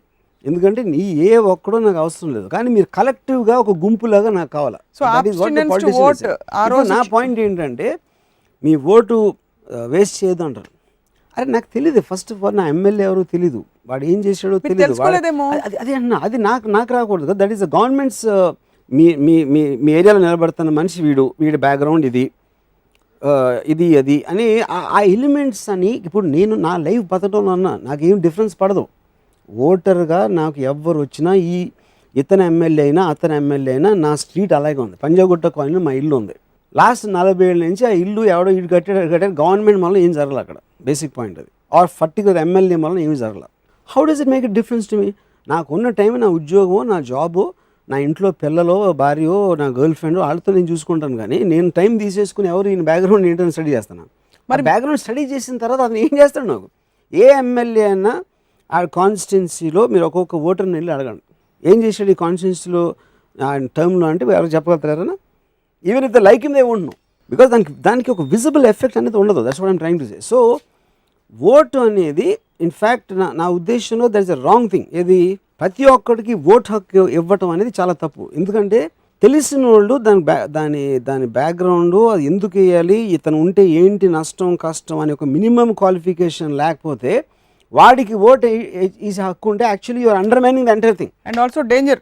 Yeah, it's danger. అంటే అది ఆల్మోస్ట్ మీకు మెడిసిన్ తెలియకుండా పేషెంట్ని ట్రీట్ చేయనట్టు ఎంత తప్పు, ఆ ఎమ్మెల్యే ఆ పార్టీ బ్యాక్గ్రౌండ్ తెలియకుండా వాడికి ఓటు హక్కు ఇవ్వడం అంతే తప్పు.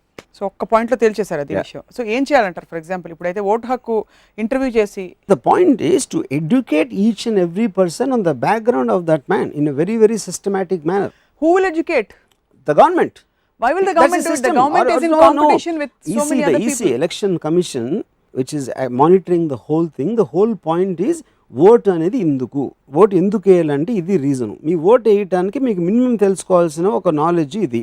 మీ ఏరియాలో నిలబడుతున్న ఈ పర్టికులర్ మనిషి వీడికి ఇది బ్యాక్గ్రౌండ్, ఇది ఫోర్గ్రౌండ్, ఇది అని చెప్పి, ఇది ఈ పార్టీ పాలసీలు ఇవన్నీ ఒక వాడుక భాషలో లాగా చెప్పి అంత అండర్స్టాండింగ్ అనేది ఒక మటీరియల్ మీ ఇంట్లో పెడితే అది మీరు చదివారా లేదా తర్వాత విషయం. But that is the minimum responsibility of the EC. అది ఇంతవరకు చేయలేదని ఎందుకు అనుకుంటున్నారు? చేయలేదు, మీరు చూడలేదు కాబట్టి. నా దగ్గర నేను ఎప్పుడు ఎవరిని డిస్కస్ చేయడం ఇలా, మా ఇంట్లో నేను ఒక ప్యాంప్లెట్ కూడా చూడలేదు. Last couple of elections 2 terms లో the system slowly has started evolving, but you're right that ఆ లెవెల్ ఆఫ్ పెనిట్రేషన్ ఇంకా రాలేదు. That has to be done systematically. It can't be just like one person thinking about it. That has to be a mandatory thing. అది మొత్తం అంతా మీకు thrust of media దాని మీద ఉండాలి.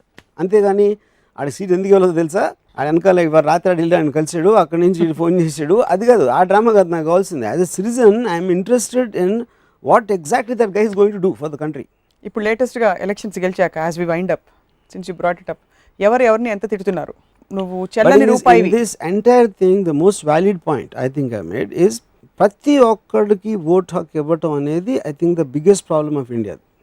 ఎందుకంటే వాళ్ళకి తెలియనప్పుడు అది ఆ ఓటు విలువ ఎందుకు వేస్తున్నారు, ఎందుకు వేయాలి అని ఎడ్యుకేషన్ ఇవ్వకుండా you are giving them the power to belittle the actual vote which is going to be really helpful. ఎలా వాడాలో తెలియకుండా అంటే ఒక minimum education, minimum knowledge of the country's politics or country's economic situation, a minister అది a MLA దేనికి ఎందుకు అవుతాడు అని ఆ నాలెడ్జ్ అంత క్లియర్ కట్గా తెలిసిన వాళ్ళకి ఓటు హక్కు ఉండాలి. కానీ ఏమీ తెలియకుండా ఇంట్లో వంట వార్పు చేసుకుంటా పని మనిషి అక్కడ రోడ్డు మీద వెళ్తున్న అందరికీ ఓటు హక్కు ఇవ్వడంతో you're actually undermining the entire concept of it. in other words giving them Oscar awards ఉంది. ఆస్కర్ అవార్డు బెస్ట్ సినిమాటోగ్రాఫర్స్ అందరూ కలిసి దే లుక్ ఎట్ ఫిల్మ్స్. వాళ్ళు బెస్ట్ సినిమాటోగ్రాఫర్ ఏ సినిమా అని, ఎందుకంటే మినిమం అండర్స్టాండింగ్ క్వాలిఫికేషన్ వాడికి తెలుసు ఆర్ట్ ఏంటనేది, వాడికి ఇచ్చారు ఇవ్వడానికి. రోడ్ మీద సినిమాటోగ్రఫీ చెప్తే సినిమాటోగ్రఫీ అనేది it's collective aspect of so many things, you can't isolate normal man. So ఈ ఫలానా మనిషికి ఓటు వేయాలి అంటే అతని గురించి ఎంత తెలిసి ఉండాలి, నీకు ఆ కెపాసిటీ, నీకు అసలు డెసిషన్ తీసుకోవడానికి అనేది ఉన్నప్పుడే that percentage is becomes valid. Like giving big rifle or AK-47 to somebody. అవి that's wrong example because see first of all ఈ దగ్గర అంత విషయం లేదు, AK-47 లేదు, ఒక చిన్న పెబుల్ అది, యూనో. బట్ పెబుల్స్ చాలా ఉన్నాయి కాబట్టి అన్ని కలిపి ఒక పెద్ద like Nietzsche said, of many a proud structures downfall, raindrops and weeds have been the cause అన్నాడు. ఎందుకంటే దే ఆర్ మెనీ, అంత పెద్ద స్ట్రక్చర్ ఉంది కానీ వర్షం పడి పడి పడి పడి దాన్ని నాశనం చేస్తుంది, చిన్న చిన్న చొక్కలు. లేకపోతే grass insignificant by itself but it can crack the wall. అలాగా ఓటర్లు అనేవాళ్ళు వాళ్ళు బిగ్గెస్ట్ ప్రాబ్లం. పాలిటీషియన్స్కి ఏం ప్రాబ్లం లేదు. Politicians are the very right guys. It is my problem is only with the voters. So Varma garu, thank you very much for enlightening us today. Because Varma గారికి ఎప్పుడు దేవుడితో problem లేదు, భక్తులతోనే ప్రాబ్లం. అలాగే రాజకీయ నాయకులతో ప్రాబ్లం కాదు, ఓటు వేసే వాళ్ళతో ప్రాబ్లం. వ్యవస్థ మారాలని కోరుకుంటున్నారు మనస్ఫూర్తిగా. Thank you very much. ఇంకొక ఎపిసోడ్ రామోయిజంలో త్వరలో మళ్ళీ కలుద్దాం.